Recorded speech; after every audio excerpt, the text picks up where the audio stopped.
उत्तर प्रदेश की राजधानी लखनऊ में आज एक बैठक चल रही है समाजवादी पार्टी के दफ्तर में। बैठक का विषय है लोकसभा चुनाव में हारी हुई सीटें। 37 सीटें समाजवादी पार्टी जीती थी, पर जिन सीटों पर वो चुनाव हारी उसकी समीक्षा हो रही है, चर्चा हो रही है, मंथन चिंतन हो रहा है कि आखिर क्यों वो सीटें हारे। इसके साथ ही अखिलेश यादव भी वहाँ पर मौजूद हैं, तो उन्होंने क्या कुछ कहा। इसके अलावा गोरखपुर सीट को लेकर क्या चर्चा हो रही है, साथ ही क्या ये मीटिंग जो आने वाले 10 उपचुनाव हैं उनके लिए एक बहाना है, उस पर भी कुछ चर्चा हुई होगी, तो वो भी आपको बताएंगे। सभी विषयों पर बात करने के लिए हमारे साथ लखनऊ से हमारे वरिष्ठ साथी पंकज झा जी जुड़ेंगे, जो कि अभी पार्टी दफ्तर से लौटे हैं और पूरी शर्ट भीगी हुई है पसीने से। जो ऊपर आपको डार्क नीला दिख रहा है और डार्क नीला नहीं है, आसमानी नीला है, पर पसीने से भीग चुके हैं। तो अभी हमारी ये बात हो रही थी, तो पंकज जी हमने कोशिश शुरू कर देते हैं, लोगों को ये बता दें कि ये रंग जो आप समझ रहे हैं वो है नहीं शर्ट का, पर ये पार्ट जी जी उमस का असर है सौरभ भाई। जी। तो इस उमस के बीच जो पार्टी दफ्तर में, समाजवादी पार्टी के दफ्तर में एक मीटिंग चल रही है, क्या मजमून रहा उसका? देखिए, पहले मैं ये बता दूं कि आखिर इस तरह की बैठक हो क्यों रही है। आप हम्म। समाजवादी पार्टी के नेताओं और कार्यकर्ताओं के मन को समझिए। हम्म। बड़ी अजीब स्थिति में है वो। हम्म। मतलब वो पेंडुलम नहीं कहते हैं हम्म। कि उन्होंने जितना सोचा नहीं था, छप्पर फाड़ के लोकसभा की सीटें मिल गई। ऐसे ऐसे लोग जीत गए जिन्होंने जीतने के बारे में सोचा नहीं था। आज जी। मैं जब मॉर्निंग में पार्क में था, तो आपको याद करिए, शाहजहांपुर से वो राजपाल कश्यप की भांजी को टिकट मिल गया था, हम्म। बिल्कुल आखिरी दिन पे। जी। और वो भी अच्छा लड़ गई थी। मतलब वो कह सकते हैं ना कि मतलब जीतते जीतते रह गई। मतलब जी। इस तरीके के हालात थे वहां। हम्म। तो हो क्या गया कि बहुत सारी चीजें उनको मिल गई हैं। विधानसभा चुनाव 3 साल बाद दूर है, हम्म। 3 साल बाद होने हैं, 27 में होने हैं, 2027 में। जी। और जीत से लवरेज हैं वो लोग। और हम्म। जैसा समाजवादी पार्टी का जो कोर वोटर है ना, उसका जो मिजाज है ना, वो दूसरे किस्म का है। हम्म। वो आप सब हम जानते हैं। अबे 3 साल वेट करना, उनका तो मन चल रहा है कि अभी यूपी की सरकार हमारे पास आए। इनको हम्म। कंट्रोल करना अखिलेश यादव के लिए सबसे बड़ी चुनौती है। जी। इसीलिए हो क्या रहा है, देखिए, बीजेपी में अभी चल रहा है कि यूपी में विधानसभा की जो 10 सीटों पर उपचुनाव होगा, उसके लिए लगातार तैयारी हो रही है, फलाना ढिमकाना। आज भी मुझे योगी आदित्यनाथ जो सीएम है वो करहल गए थे, जहां से हम्म। अखिलेश यादव विधायक हुआ करते थे। जी। समाजवादी पार्टी ने विधानसभा उपचुनाव पर अभी मंथन करना, मतलब बहुत ज्यादा उस पर उनको जोड़ नहीं है। उन्होंने माथे में, उन्होंने एक तरीके से अपने मन में खाका खींच लिया अखिलेश यादव ने कि किस सीट से कौन उम्मीदवार होगा। हम्म। लोकसभा सीटों पर जहां पर समाजवादी पार्टी हार गई, उसकी समीक्षा बैठक का सिलसिला शुरू हुआ है। ये हम्म। बीजेपी में कब का हो गया और कई लेवल पे हो गया। वहां जी। योगी आदित्यनाथ ने अपने लेवल पे कर लिया, जिसको आप सरकार कहते हैं, और संगठन की तरफ से अलग से उसके लिए समीक्षा हो गई। वहां तो अभी भी सरकार वर्सेस संगठन की बातचीत होती रहती है। खैर, जी। वो मसला अलग है। हम्म। आए समाजवादी पार्टी पर कि हार की समीक्षा, ये बेसिकली हार की समीक्षा कहने के लिए है। हो क्या रहा है कि उस लोकसभा क्षेत्र में पड़ने वाले सभी विधानसभा सीट पे जो नेता हैं, उनको वो बुलाते हैं।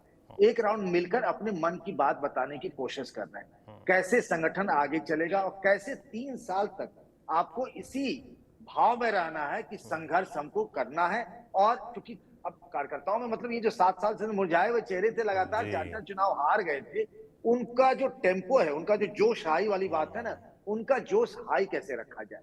तो शुरुआत की गई कि ऐसी लोकसभा सीट से जहां समाजवादी पार्टी के लिए चुनाव जीतना बड़ा मुश्किल रहा है। हालांकि बाइपोल जीत ली थी। याद करिए, जब संजय निषाद की उत्पत्ति जी। हुई थी, निषाद पार्टी के बारे में लोगों ने 2018 की जाना बात था। कर रहे हैं आप? जी। जी हाँ, बिल्कुल। जब योगी जी मुख्यमंत्री बन गए, सीट खाली हो गए, उपेंद्र हम्म। शुक्ल जो है वो चुनाव हार गए। जी। तो गोरखपुर बहुत डिफिकल्ट टेरेन है एक तरीके से समाजवादी पार्टी के लिए। विधानसभा के लिहाज से भी देखिए, लोकसभा के लिहाज से भी देखिए। जी। तो आज गोरखपुर के उन्होंने सभी नेताओं को बैठक में बुलाया है। मैं जब आपसे बात कर रहा हूं, तो बैठक चली रही है। शुरुआत क्या होता है, अखिलेश यादव के 10-20 अपॉइंटमेंट होते हैं, उन लोगों से पहले मिलते हैं, फिर 2-3 टोलियां होती है, उनसे मिलते हैं, उसके बाद कोई बैठक होती है, कोई कोई कार्यक्रम होता है। तो आज कोई कार्यक्रम नहीं, बल्कि समीक्षा बैठक चल रही है। बैठक का मजमून कुल मिलाकर अगर आप देखें, जितनी जानकारी मैं ले पाया, उसमें अखिलेश यादव क्लियर कर रहे हैं, ये जो पीडीए है, पिछड़ा दलित अल्पसंख्यक, इसको भी सुविधा के हिसाब से कभी ए को वो आधी आबादी कर लेते हैं, जहां महिलाओं को आगे करना होता है, जी। और जब अगड़ों को आगे करना होता है तो वो ए से अगड़ा भी कर देते हैं। क्योंकि आजकल वहां पर ये भी चल रहा है कि ब्राह्मणों को भी साथ रखा जाए। अब विधानसभा में विपक्ष के नेता माता प्रसाद पांडे को बना दिया गया। ये जी। पीडीए फॉर्मूले में नहीं आता है, लेकिन अब वो ना पीडीए को आगे रख करके सभी समाज को जोड़ करके अब उनका बिल्कुल लक्ष्य एक है, वो है 2027 में हर हाल में विधानसभा चुनाव जीतना। जी। वो ऐसे हालात में जब मुलायम सिंह यादव नहीं है। 2012 में जो समाजवादी पार्टी ने चुनाव जीता था, उसका क्रेडिट अखिलेश यादव को तो मिला था, लेकिन तब नेताजी यानी मुलायम सिंह थे और मुलायम सिंह को बड़ा क्रेडिट मिला था। बिल्कुल। इस बार सब कुछ इनके कंधे पे है और जब इन्होंने समाजवादी पार्टी ने लोकसभा के चुनाव में अब तक का सबसे बेस्ट परफॉर्मेंस किया, 37 सीटें जीत ली, जबकि नेताजी के टाइम में 35 का रिकॉर्ड था, वो भी जब लोकसभा की 80 सीटें हुआ करती थी, तब की मैं बात कर रहा हूं। तो अखिलेश यादव का जोश खुद भी हाई। अभी मीटिंग में दो चीजें समाजवादी पार्टी के बारे में कही जाती है। एक मतलब तीन, एक तो खामी जो है उसकी कि उनके जो वर्कर है ना वो कंट्रोल में नहीं रहते। आपने देखा होगा कई बार ऐसी चीजें हुई। लेकिन याद करिए सौरभ जी, लोकसभा चुनाव नतीजे आने के बाद से हम और आप जब आज बात कर रहे हैं, कहीं भी कोई ऐसा वीडियो या इमेज आपको नहीं दिखा जब समाजवादी पार्टी के कार्यकर्ताओं ने कानून अपने हाथ में ले लिया, हंगामा कर लिया, बवाल मचा लिया। जब लोकसभा चुनाव में जब जीत मिली तब भी मर्यादित तरीके से, शालीनता से उन लोगों ने जीत का जश्न भी मनाया। ये एक बड़ा बदलाव है जिस पर बड़ा फोकस है अखिलेश यादव को, क्योंकि जानते हैं ये विकेट उनकी कमजोर कड़ी है जिस पर बार बार योगी आदित्यनाथ उनको उसी टर्फ पर ले जाना चाहते हैं, जिसको हम मोटे तौर पर समझे तो लॉ एंड ऑर्डर। तो उस पर वो बार बार जब बैठते हैं तो ये समझाते हैं, उसका असर मुझे दिख रहा है ग्राउंड पर अगर देखें। दूसरी बात होता ये रहा है ना कि MY bar bar Samajwadi party का जब जिक्र होता है यूपी में तो MY होता है, जैसे कि आरजेडी का बिहार में है MY मुस्लिम यादव। पर इस लोकसभा चुनाव ने समाजवादी पार्टी की सदियों से बनी बनाई उस छवि को तोड़ा है। पीडी अब लग रहा है। तो अखिलेश यादव के पास क्या होता है ना कि इस लोकसभा चुनाव में देखिए मुसलमानों को बहुत कम टिकट मिला, और अगर देखें यादव बिरादरी के जो इनके दो कोर वोटर रहे, जो इनकी स्ट्रेंथ है, मेजर स्ट्रेंथ, तो यादव में सिर्फ परिवार का मिला है। तो उस वक्त तो सब लोग रह गए कि चलो भाई लोकसभा चुनाव में अखिलेश भैया जो कर रहे हैं, अध्यक्ष जी जो कर रहे हैं वो ठीक है। लेकिन अब जब लग रहा है कि भाई सत्ता में वापसी हो सकती है समाजवादी पार्टी के, तो एक एक विधानसभा पे 20-20, 25-25 यादव कैंडिडेट हो गए। जहां मुसलमानों के दबदबे वाला है वहां अभी से 30-35 खड़े हो गए, बायोडाटा अभी से बन गया और सब अपना अपना एक एक अखिलेश यादव के आसपास जो 20-25 बड़े नेताओं की एक टोली है जिनका प्रभाव है, जो अपनी बात कह सकते हैं अखिलेश यादव से। अखिलेश यादव कभी कभार उनकी सुन भी लेते हैं, करते तो अपने ही मन की है, ये सबको पता है। तो उन नेताओं के आसपास की परिक्रमा शुरू हो गई टिकट को लेकर। इस बैठक में जो एक बात मार्के की जो सामने आई है, जो पता चला है कि जो यादव और मुसलमान ये जो दो उनके कोर वोटर हैं, उनको उन्होंने साफ साफ कह दिया है कि भैया ऐसा है कि आप इस उम्मीद में मत रहिएगा और ये अरमान मत पालिएगा कि आप लोगों को हम टिकट देंगे। टिकट मिलेगा सामाजिक समीकरण के हिसाब से, और उस सामाजिक समीकरण में वो पीडीए जोड़ देते हैं ताकि पीडीए के बहाने कोई ज्यादा कुछ कह ना पाए। और चूंकि उसी पीडीए पे सक्सेस मिला है तो नेताओं कार्यकर्ताओं को अपनी बात समझाने में उनको बहुत मुश्किल नहीं हो रहा। जब भी यादव मुसलमान कहता है कि भाई हमको टिकट दे दीजिएगा भैया या अध्यक्ष जी, कहते ना, आप लोग टिकट के लिए दौड़ मत लगाइए, ना मेरे पास ना ही किसी नेता के पास जाइए। टिकट जिसको मिलेगा आपको उनको चुनाव जितवाना है। यानी कि एक तरीके से अभी ग्राउंड पर मैसेज देने की तैयारी हो रही है कि ये वो समाजवादी पार्टी नहीं है, ये वो सपा नहीं है, ये नई सपा है। ये सपा की नई साइकिल है अखिलेश यादव की खुद के पूरे वर्चस्व वाली, जिसमें अब नेताजी भी नहीं है, जहां मुस्लिम यादव नहीं बल्कि हैंडल जो होगा वो गैर यादव पिछड़ों के हाथ में होगा, दलितों के हाथ में होगा। ये अखिलेश यादव अभी से मैसेज दे रहे हैं। इसलिए देखिए अखिलेश यादव, आप ध्यान दिया होगा पंकज जी, हाल फिलहाल जो उन्होंने इंटरव्यू दिए तमाम चैनलों को, उसमें उन्होंने कहा कि हमने MY को हराया है। MY को उन्होंने नया नाम दे दिया है मोदी योगी की, मोदी योगी को हराया है। तो MY को अब इस तरीके से इस्तेमाल कर रहे हैं। जी हाँ बिल्कुल। तो एक तरीके से वो लोगों का, अपने पार्टी के नेताओं और कार्यकर्ताओं और समर्थकों का एक मानस, माइंडसेट जिसको बोलते हैं, बदलने की कोशिश में लगे हैं कि आपको टिकट मिले ना मिले कोई बात नहीं है, सरकार बननी सबसे पहली जरूरी है। सरकार बन जाएगी, जो उनका सेंटेंस है मैं आपको कोट अनकोट बताता हूं कि आप लोग टिकट के लिए यहां मत आओ, सरकार बन जाएगी तो आप सब लोगों को एडजस्ट कर लेंगे। एडजस्ट करने के बहुत सारे तरीके हैं, वो हम कर लेंगे। ये समझाने बुझाने के सिलसिले को अगर हम देखें एक लिफाफे में बंद करके, तो उस लिफाफे के ऊपर में लिख दीजिए कि हारी हुई लोकसभा सीटों की समीक्षा बैठक जो आज हो रही है। कुल मिला के उसका लब्बो लुआब यही है कि सबसे मिल लेना।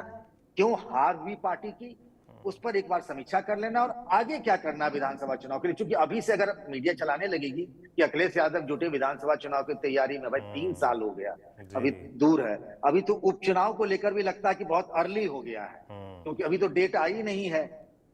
तो इसीलिए अखिलेश यादव दूसरे तरीके से अपने नेताओं कार्यकर्ताओं को विधानसभा चुनाव के लिए तैयार करने के लिए अभी से उस मिशन मोड में जुट गए हैं। बिल्कुल, तो पूरा जोर इस तरीके से है कि कैसे कार्यकर्ताओं को पहले तो डिसिप्लिन की बात की जाए, उनको सिखाया जाए कि अनुशासन में रहना है, कोई भी ऐसी हरकत नहीं करनी है।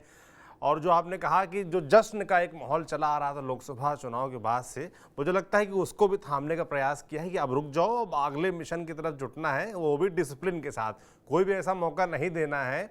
इसीलिए मुझे लगता है वो आप जो कह रहे हैं ना कि हार की समीक्षा, ताकि जो जीत का जश्न चला रहा था वो छोड़िए, पर हार की बात करते हैं, जो हम हारे हैं उस पर चर्चा करते हैं और उसी से मंथन करके निकलेगा कि आगे कैसे जीता जाएगा। मगर उसको भी सबसे ज़्यादा जोर जो आपने बताया कि इस बात पे है कैसे अनुशासन में आप लोग रहें, इस बात को लेकर अखिलेश यादव का पूरा जोर है। और दूसरा आपने कहा कि बाद में एडजस्ट कर लिया जाएगा, और एडजस्ट करने के तरीके क्या होते हैं, तमाम जो राजनीतिक नियुक्तियाँ होती हैं जिसका रास्ता 2.5 साल बाद बीजेपी ने अब खोल दिया है, और कुछ आयोग वगैरह के घोषित हुए हैं, अनुसूचित जाति जनजातीय आयोग हुआ, भी ओबीसी मोर्चा उसका भी घोषित हुआ है, तो अरे उसी तरीके की बात सौरभ जी, मुझे लगता है वो कर रहे होंगे। जी सौरभ जी, नॉमिनेटेड पार्षद से लेके ना पिछड़ा वर्ग आयोग और महिला आयोग के अध्यक्ष तक, ये सब एडजस्टमेंट के बहुत सारे तरीके हैं, हजारों पद हैं। तो 10-11 वो हज़ार टिकट पद के लिए, बताते हैं इसे। जी हाँ, तो वो यही कह रहे हैं कि यादव और मुसलमान भाई आप हमारे हो और आप पीछे रहो, अब आपको आगे नहीं आना है। आगे अब पटेल आएंगे, आगे अब पासी आएंगे, आगे अब प्रजापति आएंगे। ये मैसेज वो साफ साफ लोग अभी से वो स्ट्राइक करके रहेगा को बिठा देना चाहते हैं, ताकि 2027 में वो ना हो। क्या होता है ना कि पार्टी बड़ी होने लगती है, लोगों को लगता है कि सत्ता में आ सकते हैं, तो फिर झगड़े, फिर जी बवाल हंगामा, ये सब देखने को वो नैरेटिव नहीं लाना चाहते। बिल्कुल, तो ये दिलचस्प इंसाइट्स आज पंकज जी आपने बताया, बहुत धन्यवाद आपको। बाकी ऐसी तमाम मीटिंगें और ऐसे तमाम राजनीतिक अपडेट्स उत्तर प्रदेश में लगातार आते रहते हैं। राजनीति का गढ़ भी है उत्तर प्रदेश, 80 लोकसभा सांसद हैं। कहा जाता है कि यूपी से ही गुजर के दिल्ली का तख्त तय होता है कि कौन चलाएगा दिल्ली, कौन चलाएगा देश। तो हमारी नज़र लगातार यूपी पर बनी रहती है। जो भी ऐसे राजनीतिक अपडेट्स आएंगे आप तक यूं ही हम पहुंचाते रहेंगे। आप देखते रहिए TV9 डिजिटल। शुक्रिया।